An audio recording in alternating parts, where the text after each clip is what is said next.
Inspire, action. Aujourd'hui, on vous parle d'aloe vera, cette formidable plante qui a de multiples vertus et qui pousse sur tout le pourtour méditerranéen. Donc finalement, en France, c'est plutôt pratique. C'est une plante qui vient de pas trop loin, qu'on peut faire pousser chez soi assez facilement, même dans un intérieur. C'est une plante qui, on lui dit des vertus dépolluantes, mais évidemment dans nos formations, on apprend que c'est pas tout à fait exact. Il s'agit de notions avec la NASA notamment, mais je vous en dis pas plus. Ce sera peut-être l'objet d'une autre vidéo. En tout cas, cette plante a de multiples vertus et peut être dans un studio, dans une habitation, dans une chambre sans aucun problème. Il suffit de l'arroser à peu près, en hiver peut-être une fois par mois et en été, ou si vous êtes dans un intérieur assez chaud, une fois par semaine. Et alors ce qui est très pratique, c'est qu'on va pouvoir utiliser ces feuilles. Vous voyez, ces feuilles, c'est une plante vivace et ces feuilles vont pouvoir être utilisées dans des gels, soit pour la peau, en hydratation, puisque si vous retournez voir la vidéo sur les crèmes hydratantes et un petit peu les mythologies qu'il y a autour de ça, on s'aperçoit que rien n'hydrate véritablement en extérieur. On peut seulement empêcher une évaporation trop grande de l'hydratation naturelle du derme. Or, l'aloe vera est la seule qui contredit un petit peu cela, puisqu'elle va pouvoir vraiment pénétrer au sein du derme et on peut même la prendre en voie interne dans de très spécifiques occasions. Alors comment on fait pour s'occuper de sa plante d'aloe vera? Eh bien on va prendre une belle, il faut que la plante soit assez jolie, qu'elle soit, évidemment on ne va pas prendre les tout petits plants, il faut à peu près de 40 à 60 cm, qu'elle soit bien verte. On va pouvoir couper une de ces feuilles à peu près à la base, sans totalement la couper pour qu'elle puisse repousser. Celle-là par exemple elle avait déjà repoussé après, donc admettons je coupe celle-là et on va couper d'abord sur les côtés en coupant les petits rebords un petit peu pointus qu'on a, les petits pics.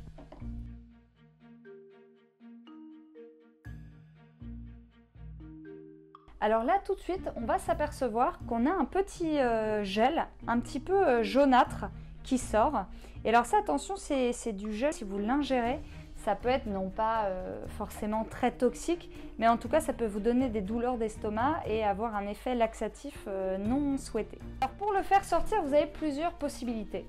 Soit vous le laissez un peu tomber comme ça, vous allez fixer, vous allez attendre 30 minutes à peu près, mais le problème c'est que le reste risque de sécher.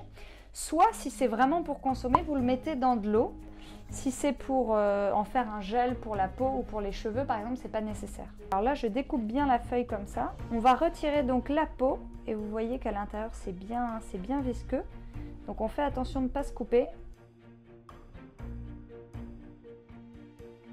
Voilà, donc là on a un côté déjà qui est retiré, comme c'est beau. Et on va faire l'autre côté. On continue pour retirer, là on a déjà un beau gel mais on voit qu'il nous en reste un petit peu des petits morceaux. On obtient ce gel qui ressemble un petit peu à de la bave de dinosaure, enfin en tout cas ce que je peux m'en imaginer. Voilà, ça tombe et alors ça on va le rincer. Vous pouvez en couper des petits morceaux comme ça et ensuite vous les mettez dans un bocal d'eau, puisque effectivement vous voyez ce qui est un peu visqueux là, ça on va pas le récupérer, on le met dans un bocal d'eau comme ça.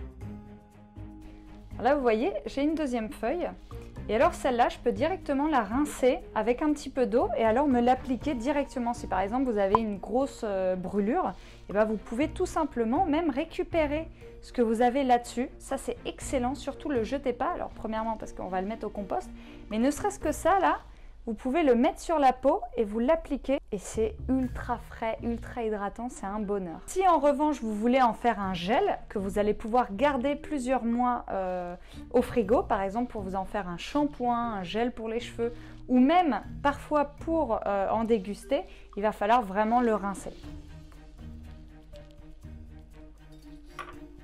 Alors une fois qu'on les a laissés tremper, alors soit quelques minutes, voire quelques secondes, si c'est uniquement pour en faire un gel pour les cheveux ou pour la peau.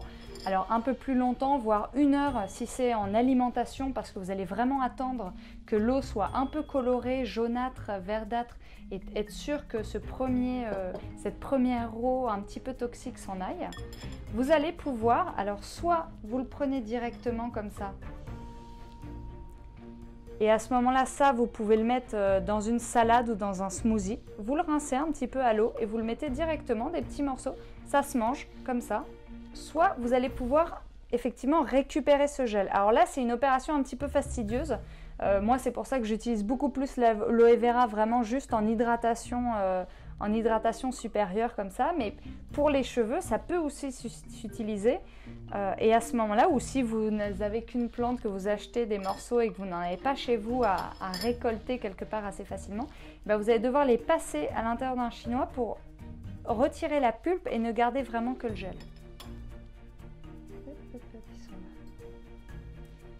Voilà. Et là, on appuie, on appuie, on appuie.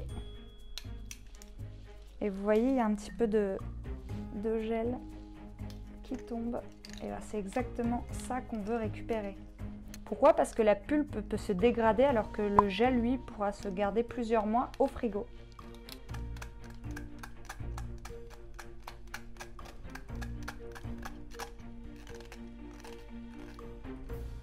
Le résultat que vous souhaitez obtenir là, c'est vraiment suivant vous, tout ce que vous voulez récupérer de la pulpe. Alors moi là, j'ai déjà pas mal donné. C'est vrai que j'ai un tout petit appareil. Normalement, si vous en avez un plus grand, c'est quand même plus pratique, ça va plus vite. Là, il me reste vraiment, vous voyez, j'ai pratiquement plus de liquide. C'est vraiment de la pulpe qui me reste en bas. Et là, j'ai vraiment le bon gel qui est tombé. Alors, on va s'arrêter là pour cette fois-ci, mais vous pouvez vraiment aller jusqu'à ce que ce soit le plus sec possible. Et ensuite, vous obtenez ce beau gel. Et ça, vous pouvez le mettre dans un bocal, ensuite un autre, et ça se garde au frigo. Et ensuite, vous n'avez plus qu'à soit vous l'incorporer dans une préparation, on vous montre dans une autre vidéo comment vous pouvez en faire une préparation pour faire un shampoing naturel avec des poudres, mais vous pouvez aussi tout simplement vous en servir comme je vous ai montré pour vous hydrater la peau. C'est vraiment un plaisir, mais vraiment essayez parce que c'est extrêmement frais. Alors soit vous achetez de l'aloe vera donc dans des boutiques bio par exemple, vous achetez une grosse feuille, soit vous pouvez en avoir une petite chez vous, comme je vous ai dit, c'est sympa, ça fait un petit peu de verdure, c'est très bon psychologiquement, et puis elle vient de pas trop loin, vous pouvez même aller en récupérer dans le sud de l'Espagne lors d'un voyage et remonter avec en train aussi, ça fonctionne très bien. Voilà, merci pour cette vidéo. Et les petits bouts qui ont été rincés comme ça, c'est un délice. Alors c'est mieux dans le smoothie ou en salade, mais sinon juste comme ça. L'hydratation de l'intérieur.